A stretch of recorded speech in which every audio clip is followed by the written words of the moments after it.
Tenemos ya en línea, en contacto, tenemos a a Isabel Zuleta, ya senadora por el Pacto Histórico. Doctora, buenos días, bienvenida a Mesa Redonda. Buenos días, ¿cómo está? Buenos días, doctora, bienvenida a Mesa Redonda. Buenos días, ¿cómo están? ¿Me escuchan? Zuleta, la escuchamos fuerte y claro.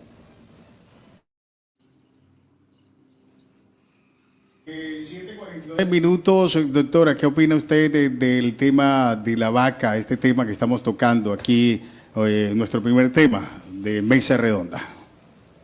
Bueno, un Bueno, saludo para toda la población del Urabá. Yo quiero decir que este tema de la vaca ha sido bien complejo, sobre todo porque he venido planteando la actuación de mala fe que ha tenido la gobernación del departamento de Antioquia. Unas vías tan importantes para nuestro país no se realizan recogiendo unas donaciones, sobre todo porque la expectativa que se tiene es muy grande y la capacidad de recaudación es muy baja.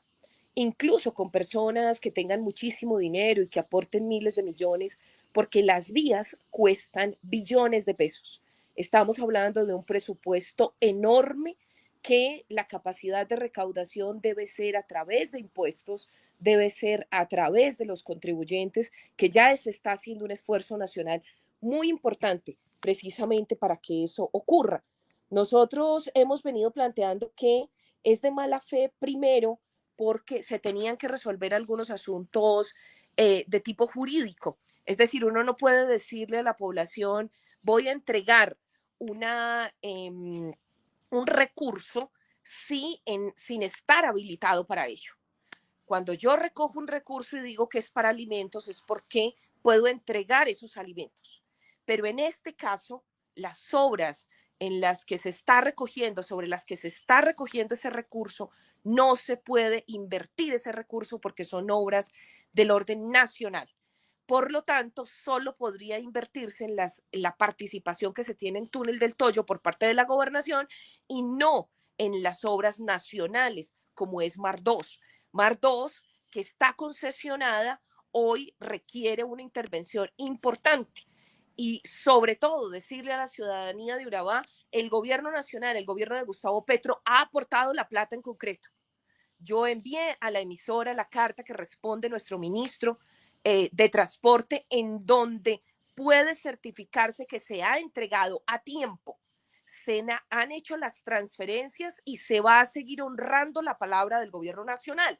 Lo que no puede ser es que a punta de vacas, a punta de groserías, de falta de respeto por parte del señor gobernador de Antioquia, de Federico Gutiérrez, de la bancada del Centro Democrático, de la bancada de otros partidos en contra del gobierno, entonces, a punta de falta de respeto y a la berraca quieran recoger los recursos adicionales. No hay recursos adicionales. En este momento, pues se tienen que buscar del presupuesto general de la Nación. Y el presupuesto general de la Nación es una única bolsa. ¿Qué quiere decir eso? Que se tiene que sacar de otro lado, entonces, para ese presupuesto adicional que necesitan las obras de Urabá. Doctora Isabel Zuleta, precisamente en esos requerimientos jurídicos que usted dice que se debieron tener en cuenta, pues hoy tiene en aprietos a estos senadores, representantes a Cámara, incluso hasta el mismo gobernador. El gobernador ha anunciado que va a devolver los recursos aportados por estos funcionarios públicos. ¿Qué opina usted de eso? Pues precisamente que se debieron haber previsto no solamente las consecuencias sobre los donantes, los posibles donantes, sino toda una estrategia para evitar que recursos mal habidos entraran a enlodar las arcas del Estado y en este caso las arcas del presupuesto del departamento de Antioquia. Yo no había visto una situación como estas. Realmente los congresistas, tenemos un equipo de abogados, tendrían que haber analizado, como lo dijo un abogado, esta es la mayor chambonada que yo he visto. Si tienen abogados en la gobernación de Antioquia, si cada uno de nosotros tenemos abogados que nos asesoran en lo jurídico y sabemos que puede tener eso como una implicación, pues tenemos que habernos anticipado, no generar una expectativa, no hablar de cosas que no son concretas, como lo decían ustedes ahorita. Hay que hablarle a la ciudadanía con cosas concretas. Lo que sucedió de esta supuesta donación del Clan del Golfo es una vergüenza para el departamento, eso no se podía haber permitido, sobre todo porque existen registros, formularios, trazabilidad, mecanismos para que se eviten ese tipo de consignaciones malavidas. Y en el caso de los congresistas, cuando un ciudadano interpone esta demanda de pérdida de investidura ante el Consejo de Estado por que él considera que no debieron haber hecho esas consignaciones para esta vaca, pues lo que yo dije en ese momento es todos los ciudadanos tenemos derecho a acceder a la justicia. A mí lo que me parece es que tendríamos que haber resuelto esto de otra manera, porque la pérdida de investidura, pues me parece a mí terrible como congresista, que acabo de terminar un proceso de pérdida de investidura, también porque un ciudadano consideró que yo estaba incurriendo en una falta y el Consejo de Estado me dio la razón. Los congresistas podemos hacer no solo campaña política, sino contribuciones a las campañas políticas a través de nuestros partidos políticos. Eso se dio para un escándalo nacional y yo acabo de obtener una resolución favorable, pero creo que la incertidumbre sobre una curula afecta a los electores. Creo que ese no es el sentido de la democracia. Me parece a mí que tenemos que buscar otras maneras de hacerlo y generar esa duda entre los electores. A mí me parece terrible. Terrible que los electores del Centro Democrático, terrible que los electores de partidos tan históricos como el conservador y como el liberal, pues tengan la incertidumbre sobre sus congresistas, sobre sus curules y que ahora pues esté en duda esta situación. No solo no se alcanza a recoger la plata que se prometió, no se puede invertir en lo que dijeron que se podía invertir porque necesitan la autorización del gobierno nacional. No se le puede entregar las obras, por lo menos Mar 2, que tiene concesión, no se le puede entregar a la gobernación como lo había dicho el señor gobernador, porque implicaría que se asuman del presupuesto general de la nación los recursos para entregarle a ese concesionario. ¿Qué quiere decir? Que vamos a asumir otros recursos adicionales, además de los que se están aumentando, sino que además están en riesgo curules. Yo creo que realmente esta idea de la vaca salió muy mal, fracasó y hay que enterrarla.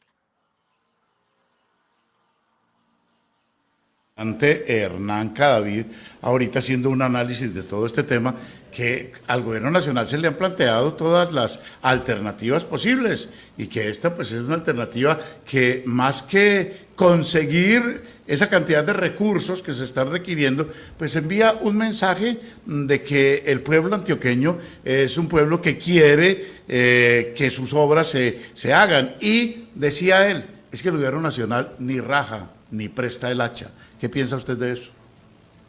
Pues que eso no es cierto. ¿Cómo no va a prestar el hacha si está honrando la palabra de manera cumplida, entregando el presupuesto que se comprometió? Esa es la falacia y esa es mi discusión. Uno no va a conseguir un presupuesto adicional partiendo de la mentira. El señor gobernador le mintió al departamento de Antioquia y sobre todo a la subregión de Urabá. Le mintió porque dijo que el presupuesto que se había comprometido el gobierno no lo estaba enviando y eso no es verdad.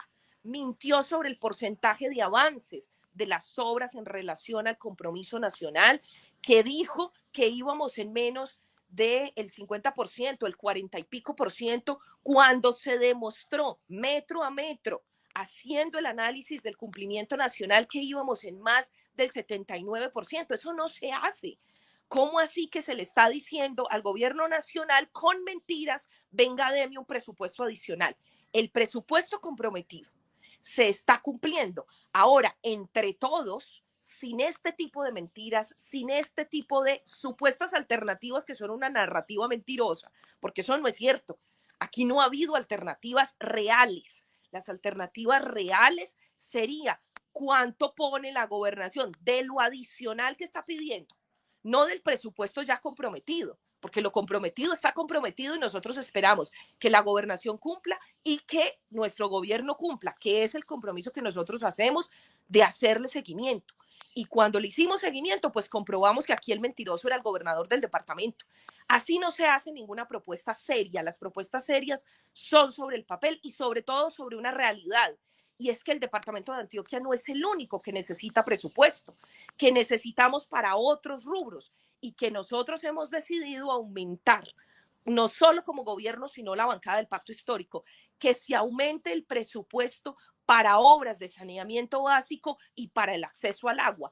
Hay una sola bolsa, pues hay que sacar de un lado para meterle al otro. Eso fue lo que quiso decir nuestro presidente en Urabá, con lo que nosotros estamos de acuerdo, porque nunca ha habido un presupuesto tan importante en el presupuesto general de la nación destinado al agua potable. Y necesitamos el último cálculo que se hizo para todo el país, para toda la población empobrecida que no tiene acceso al agua. Necesitamos nada más y nada menos que la suma de 100 billones de pesos.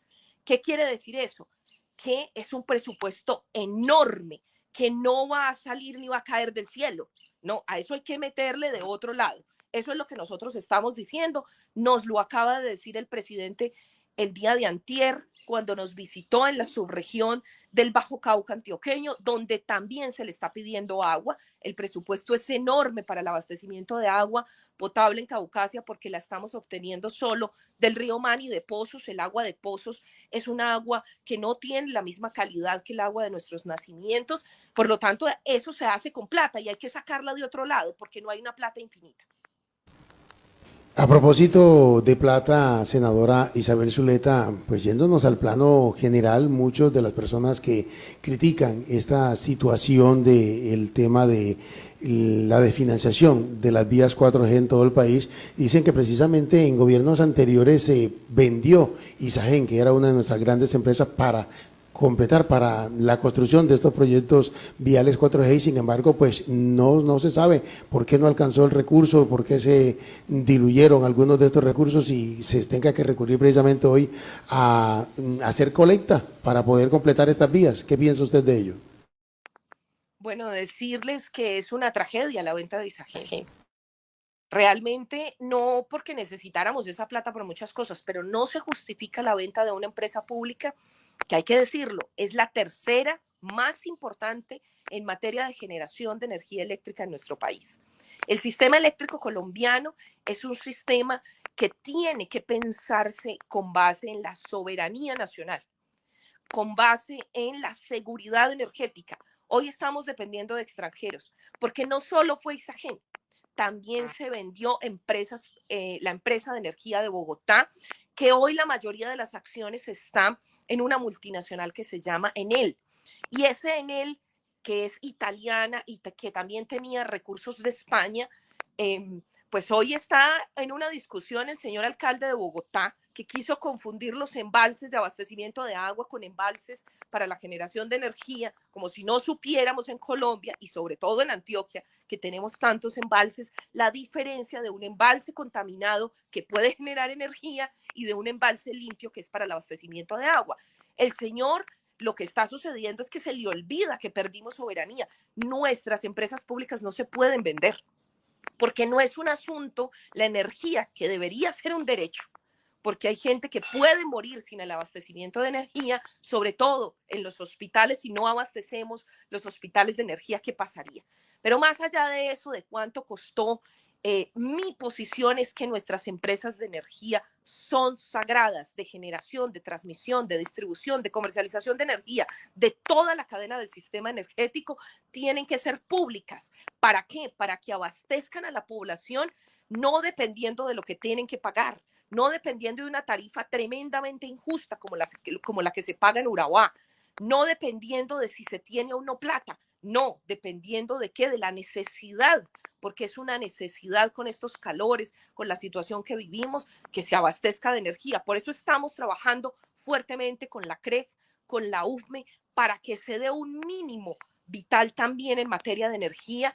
Yo estoy preparando un proyecto que presentaré el 20 de julio para que haya tarifas diferenciales. Esas tarifas diferenciales deben de cobijar a las poblaciones que tienen a su alrededor centros de generación de energía, como son las hidroeléctricas. En el Urabá hay PCHs, en Dabeiba hay generadoras de energía importantes, hay que mejorar el sistema energético de la subregión para que no dependa del nacional, y Empresas Públicas de Medellín tiene que entender que no es sacando la energía del contribuyente, que es nuestro trabajo, de donde obtenemos nuestros recursos, para ellos presentar 2 billones de superávit. Mi propuesta es póngale límite a las ganancias de las empresas de energía, que EPM tenga un límite, porque muy bien, es una empresa pública, pero ese dinero de ganancia que sale de todos los bolsillos de quienes pagamos el servicio de energía y nos permiten esta conexión, pues se van para la ciudad de Medellín. Y qué bueno que se vayan para la ciudad de Medellín, pero yo creo que eso no es justo. Empresas Públicas de Medellín tiene una deuda con todo el país, en donde está distribuyendo energía, en donde entrega energía, genera una deuda porque sus tasas son muy altas. Todos lo sabemos cuando nos llega el servicio, cuando nos llega la factura que llamamos el cheque, que tenemos que pagar porque si no nos cortan el servicio, pues nosotros estamos proponiendo, pongámosle un tope a eso. Así que creo que no es de ahí de donde debe salir la plata. La plata tiene que salir de otro lado. Tenemos que ser más eficientes. Tampoco es justo que estemos pagando hoy una deuda que nos dejó el gobierno anterior, porque el representante cada vez no nos habla de esa deuda que nos dejó el señor Duque, que no nos permite hacer más inversiones, esa deuda que crece todos los días. Ningún otro país del mundo se metió en una deuda, unas tasas de interés tan altas que hoy nos están duplicando la deuda pública, sencillamente porque él dijo que para el tema del COVID salió a la banca internacional, adquirió un préstamo, unas tasas de interés altísimas, que hoy se nos está duplicando esa deuda. ¿Cómo vamos a pagarle a esa banca internacional? ¿De dónde van a salir los recursos? Pues se disminuye precisamente la inversión en vías, en salud, en educación, en energía, en abastecimiento de agua. Nuestro presidente está haciendo un lobby internacional, le está diciendo a esos bancos, así como cualquiera que tenga una deuda, y pongámonos también en los zapatos de la gente que ha tenido deudas, cómo se sufre teniendo una deuda. Pues nuestro presidente se va para estos organismos internacionales a pedirles, venga, deme más plazo. Cualquiera que tenga una deuda hace lo mismo. Deme un placito más, no me suba tanto los intereses, renegociemos la deuda. Y entonces sale la derecha de Colombia a criticarlo porque está viajando. Él sí nos ha dicho, y nosotros hemos sido conscientes, vaya presidente y ruéguele a esos bancos a ver si no nos cobran tanto. Ahora, Isabel Zuleta, toca usted un tema bastante interesante y sensible aquí en la región de Urabá, y tiene que ver con el alto costo que tenemos que pagar por los servicios públicos, agua, energía, gas natural. Muchas de las personas aquí en la región de Urabá tienen que dejar de comer o bajar la calidad de la alimentación. Cuando se acerca el pago de la factura, se dice popularmente que muchos tienen que dejar de comer para poder pagar esos servicios, mientras que EPM muestra grandes sumas de recursos en el rendimiento económico. La vigencia 2023 hablan de 3.6 billones de pesos de utilidad. Muchos hemos reclamado que por qué mejor bajan un poco esa utilidad y subsidian un poco más, le bajan el valor del kilovatio al cobro de la energía, que eso podría beneficiar y aliviar un poco la carga que tenemos que soportar nosotros, los habitantes de esta región. ¿Qué piensa de ello? Pues que esto llevando mucho tiempo. No está bien que ninguna, no solo EPM, hay que decirlo, el proyecto de ley que estamos preparando para el próximo periodo legislativo habla de todas las empresas en un tope de utilidades o en un tope de ganancias. Hay que diferenciar digamos, de la tarifa de energía, toda la estructura que hoy se tiene para el cobro de la tarifa, la estructura que tenemos para facturar esa tarifa de energía es una estructura compleja, pero uno de los componentes, el 35% de esa fórmula tarifaria está en generación. Y ese 35% se debe reducir. ¿Y se debe reducir cómo? Poniéndole topes a las ganancias de estas empresas. Por supuesto que ellas tienen que hacer una inversión. Por supuesto que un proyecto hidroeléctrico como Hidroituango, que genera pérdidas tan enormes, pues tienen que salir de algún lado. ¿Quién va a terminar pagando toda la tragedia que nosotros hemos vivido en el cañón del río Cauca? Todas las personas que tenemos acceso a la energía y pagamos esa tarifa de energía. Yo creo que eso es muy injusto, porque es que los errores no puede pagarlos el más vulnerable. No puede ser que la gente humilde del Urabá termine pagando la tragedia que nosotros, la gente humilde del norte y del Bajo Cauca antioqueño, pues estamos viviendo. El occidente, solo por hablarles de un pedacito, el occidente del departamento de Antioquia, allá muy cerquita de ustedes en Urabá, en un municipio muy bello que se llama Sabana Larga y Olaya, tienen la cola del embalse, unos impactos enormes y una tarifa de energía. Tienen que ver la putrefacción que ustedes pueden pasar por ahí, están muy cerca, realmente ver la putrefacción de esa cola del embalse, una situación en donde hoy estamos documentando solo por los bomberos de Sabana Larga más de 60 cadáveres que han recogido desde la llenada del embalse, y los bomberos de Olaya me han reportado más de 30 cadáveres. Esa cadaverina, que es lo que sueltan los cadáveres, nos contamina el embalse. ¿Cómo así que una gente que está sufriendo tanto porque le dejaron un problema tan enorme hoy tiene que pagar la misma tarifa de energía que otros que están muy cómodos y no están sufriendo nada? No, ni la gente del Urabá, ni la gente del occidente, del norte, del Bajo Cauca tendríamos por qué estar pagando la misma tarifa de energía que quienes no han sufrido tanto como nosotros hemos sufrido en las subregiones. Eso se resuelve primero con cambiar la estructura, de esta fórmula tarifaria, y en eso estamos trabajando.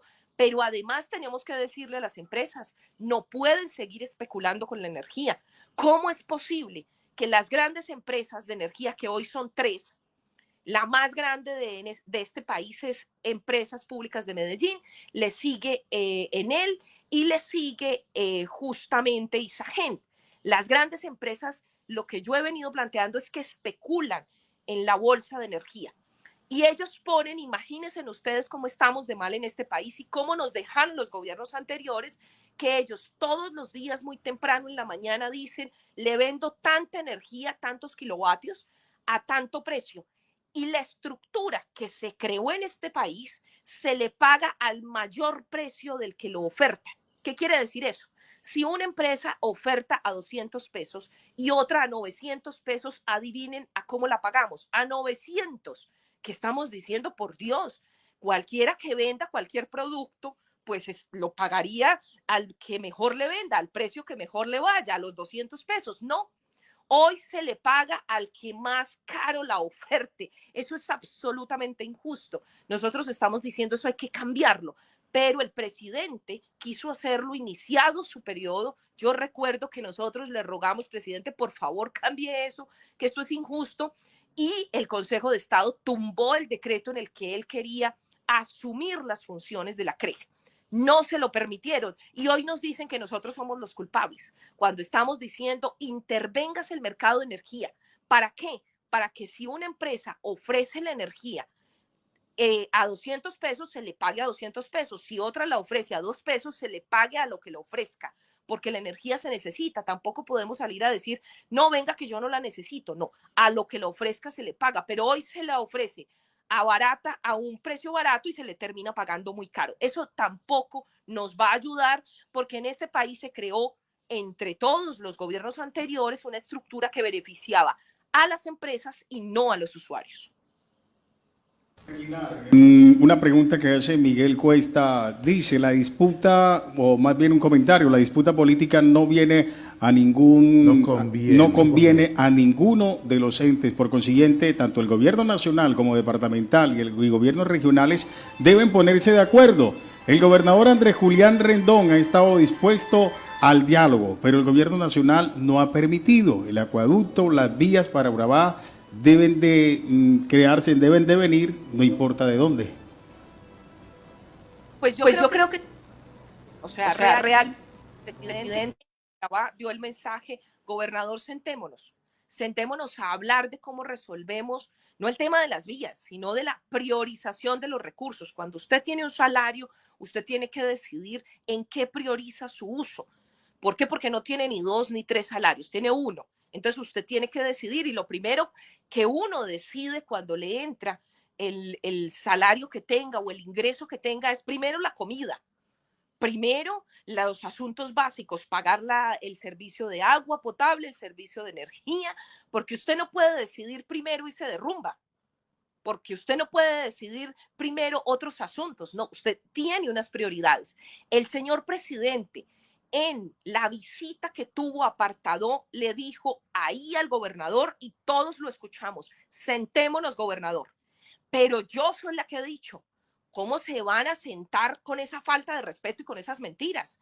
Primero, bájele al tono, señor gobernador, respete al presidente de la República, no suplante sus funciones en materia de seguridad como lo ha querido hacer, respete que ganó un presidente así no le guste, y a la bancada de la oposición, respete al presidente de la República. Yo he pedido respeto, pero el presidente, en un gesto de humildad, ha invitado al gobernador del departamento de Antioquia en muchas ocasiones, y es mentiras que el gobernador se ha dispuesto, porque él es el que le ha puesto condiciones. Pero ¿cómo así que el gobernador, que necesita del presidente para poder salir de esta situación, es el que le pone condiciones y es el que le está diciendo entonces que hay que armar un escándalo porque lo requisaron en Urabá, porque lo requisaron en el evento de Apartadó? Eso es lo importante. Armaron tremendo escándalo, que se le estaba faltando al respeto.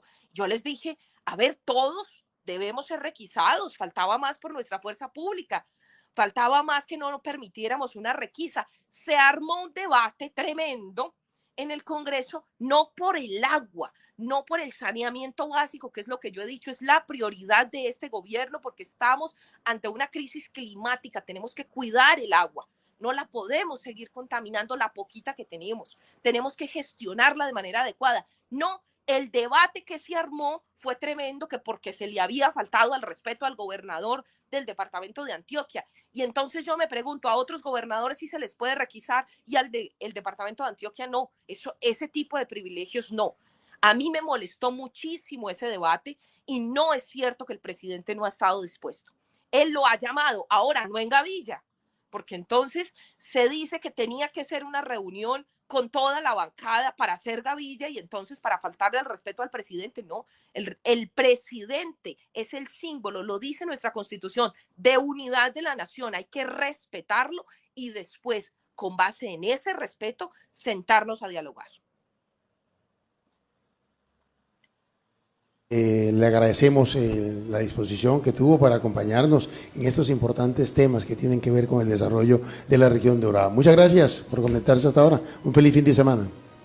No, muchas gracias. Decirles que estamos preparando otra audiencia muy importante. He venido trabajando en el seguimiento al tema de servicios públicos domiciliarios en el Urabá, y voy a estar visitándoles para una audiencia de seguimiento al servicio de aseo y de alcantarillado, saber esas empresas si nos están rindiendo. Estoy muy pendiente además de los temas de energía. Dimos un debate muy importante que los invito a todos para que lo vean en la Comisión Quinta del Senado de la República sobre las tarifas de energía, y no vamos a aflojar hasta que estas empresas no entiendan que la energía debe ser un servicio para que los contribuyentes podamos acceder a ella. Tiene que estar en una tarifa que realmente cada persona pueda pagar, y no como estamos en este momento. Entonces, un saludo muy especial para todos y para todas, y nos vemos por allá.